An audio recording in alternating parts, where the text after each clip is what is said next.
Kisah pemuda kaya, anak bos besar, pemilik 73 perusahaan, yang menjadi cleaning service. Episode 217. Bagian kedua, pagi datang menjelang, yang ditunggu pun tiba. Kenshin dan Iwan sudah masuk kerja. Begitu pula Angelika, dan juga lainnya. Kini jam sudah menginjak pukul 7. Kenshin dan Iwan, ternyata jadwal kerjanya hari ini sudah berbeda dengan kemarin. Mereka kini ada di kantor sebelah, yang tak jauh dari tempatnya Angelika. Kenshin dan Iwan sudah terlihat beraktivitas kerja. Mereka bersama-sama menyapu lantai di sekitar jalanan, membersihkan kotoran yang ada di depan kantor.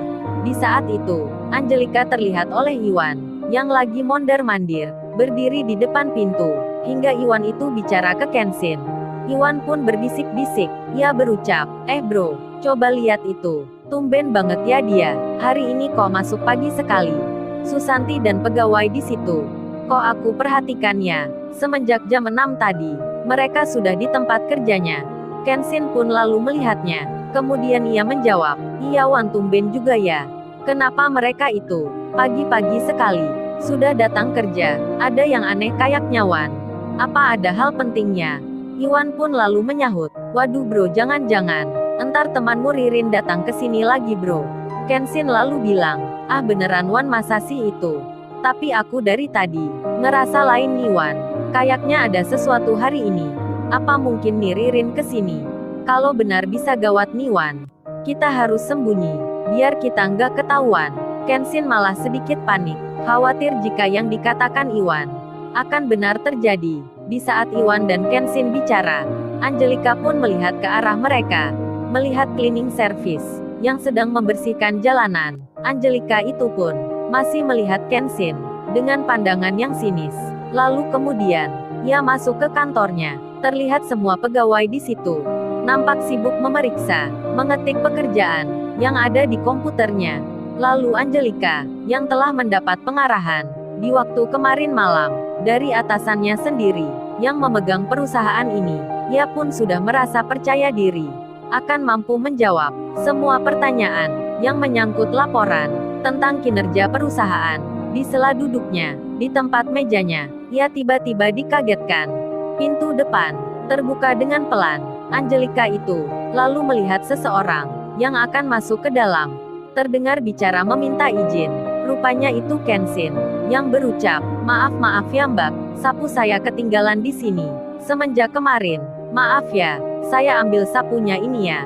Angelika melihatnya, lalu ia menjawab, sana-sana cepat kamu keluar. Bikin tak enak pemandangan aja. Sambil menggerakkan tangannya, Angelika itu menyuruh Kenshin agar segera meninggalkan kantornya. Kenshin pun melihat dengan tersenyum. Iwan sendiri, yang saat itu ada di balik pintu, rupanya mendengar pula. Kemudian ia bicara pelan, waduh bro, galaknya cewek itu. Kok kagak hilang-hilang juga? Masih ada dijaga. Sambil Iwan itu tertawa kecil. Di lain tempat, di sebuah perusahaan, Kauri dan tim kerjanya kini bersiap akan berangkat. Lalu di pagi itu, tiba-tiba telegram datang yang berasal dari kantor pusat, telah memberitahukan akan informasi yang penting. Semua staf pun membacanya, menyimaknya, dan mengingatnya. Kauri sendiri, di sela hal itu, nampaknya terlihat sekali. Wajahnya tak sabar menanti. Roti spesial pun dimasukkan ke tasnya. Sampai temannya bertanya, Kauri, untuk apa ya kamu bawa roti segala? Kan di sana ada kantin. Lala, teman akrabnya malah yang menjawab, hei Villa, apa kamu kagak tahu ya? Kalau di sana itu, entar kita nggak boleh menyapa cleaning service. Ingat itu Villa. Salah. Ingat itu Kauri. Lala menggoda Kauri. Nampaknya ia tahu maksud tujuannya. Hingga Kauri pun menyahut, Lula bisa aja. Itu namanya buruk sangka. Suuzon tahu. Akhirnya waktu pun berjalan. Rombongan telah menaiki mobil masing-masing. Kauri pun demikian. Ia naik mobil putihnya sendiri. Kemudian mereka segera berjalan ke tempat tujuan. Di perusahaan ini sendiri, ruang penyambutan telah disiapkan. Kenshin dan Iwan, yang baru mengambil alat kebersihan itu, tiba-tiba dipanggil seseorang, yang tak lain atasan cleaning service. Kemudian ia pun bilang, kalian berdua pindah kerja ke ruang tengah ya. Ruang utama hall tempat meeting. Cepat bantu teman-teman kalian. membersihkan, dan menyiapkan meja-meja. Kenshin tiba-tiba diganti jadwalnya. Kini ia harus berpindah kerja ke tempat yang baru. Di saat yang sama, ia pun juga melihat kantornya Angelika didatangi dua orang pimpinan lain. Mereka masuk ke dalam dengan membawa tas dan laptop. Setelah beberapa menit, waktu yang berjalan, 1 jam pun berlalu.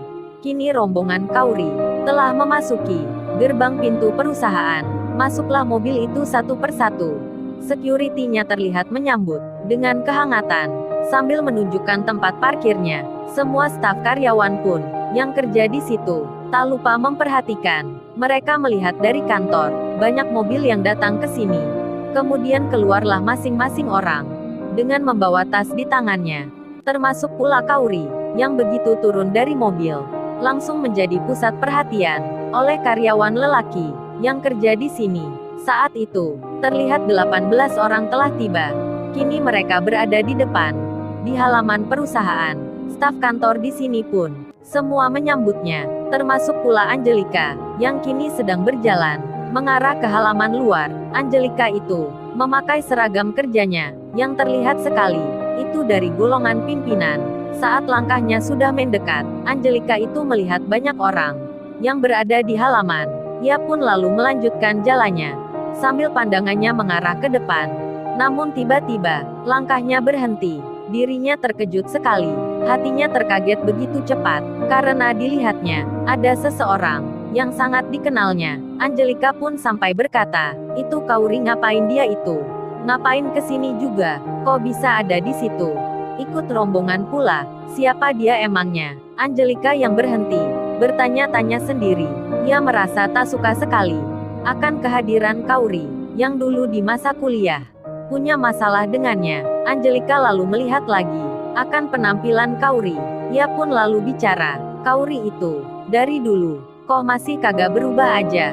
Suka berdandan, pakai barang yang mahal. Dasar dia itu, cewek yang sombong sekali." Angelika tanpa sebab, hatinya merasa marah sendiri, karena terbawa emosi, masih teringat di masa kuliah. Namun karena ini pekerjaan, ia pun memaksakan diri. Bersama teman-temannya, ia melanjutkan lagi, akan menghampiri tamu yang baru hadir itu, Kaori sendiri. Semenjak turun dari mobilnya, ia langsung melihat kanan kiri, melihat depan belakang, seperti mencari seseorang, hingga lala temannya itu bilang, "Ayo Kaori, kita jalan." Ini teman-teman udah berjalan. Di saat itu, tibalah Angelika di depan rombongan mereka, lalu segera menyapa dengan senyumnya. Kaori pun melihatnya, terkaget pula dirinya. Angelika rivalnya, kok bisa tiba-tiba di depannya? Karena di sini banyak orang. Kaori yang memang semenjak dulu tak begitu menyukai Angelika, ia pun hanya diam saja. Angelika pun demikian, ia terkesan cuek saja. Jadinya seolah mereka merasa tak saling mengenal. Kemudian, diperkenalkanlah Kaori, disebut namanya, dan juga jabatannya. Kaori itu adalah ketua rombongan di sini, manajer keuangan utama. Saat mendengar hal itu, Angelika pun hanya tersenyum dingin. Dalam benaknya bicara, kok bisa banget dia punya jabatan tinggi seperti ini? Apa cowoknya kerja di perusahaan pusat gitu? Mungkin dapat rekomendasi kayaknya. Enak sekali dia. Hatinya Angelika bicara tak terima, karena jabatannya Kaori yang lebih tinggi darinya. Kemudian berjalanlah mereka semua menuju kantor tengah, di ruang utama, tempat biasa rapat untuk orang-orang yang penting. Kenshin yang masih belum menyadari jika di luar saat ini ada Kaori yang datang ke sini. Terlihat ia bersama Iwan masih sibuk bekerja. Bahkan Kenshin itu sejak 10 menit yang lalu diperbantukan kerja pula ke dapur belakang untuk mempersiapkan minuman, membuat makanan yang akan disajikan ke tamu yang datang pagi ini. Sampai detik itu Kenshin tak bertanya tentang siapa tamu yang dimaksud. Ia hanya mengira saja Kenshin itu masih merasa khawatir jika Ririn akan ada di sini. Jadinya, setelah pekerjaan dapur selesai, ia pun segera keluar. Namun tak seperti diharapkan, Kenshin yang bermaksud menghindar malah diminta tolong lagi. "Mas, bantu aku dong, bawain ini semua ke aula tengah, tempat meeting saat ini. Ini aku masih sibuk lagi." Rupanya chef wanita yang bicara itu meminta tolong ke Kenshin karena mendapat perintah seperti itu. Kenshin pun mau tak mau menerimanya. Kenshin lalu memanggil Iwan dan juga lainnya untuk membantu dirinya membawa konsumsi makanan dan minuman. Berjalanlah Kenshin itu dengan membawa gelas, membawa piring-piring, diletakkan di troli. Ia pun melangkah pelan ke tempat yang dimaksud. Disinilah akan terjadi hal yang mengejutkan. Angelika itu akan melihat keanehan. Kauri wanita cantik yang jadi primadona di kampusnya. Bahkan dianggapnya cewek yang status sosialnya tinggi. Tak mau berteman dengan cowok sembarangan. Angelika itu akan melihat sendiri. Sesuatu yang aneh akan terjadi tentang cleaning service yang dibencinya ini. Lalu, bagaimana kisah selanjutnya? Subscribe channel ini untuk episode berikutnya. Terima kasih.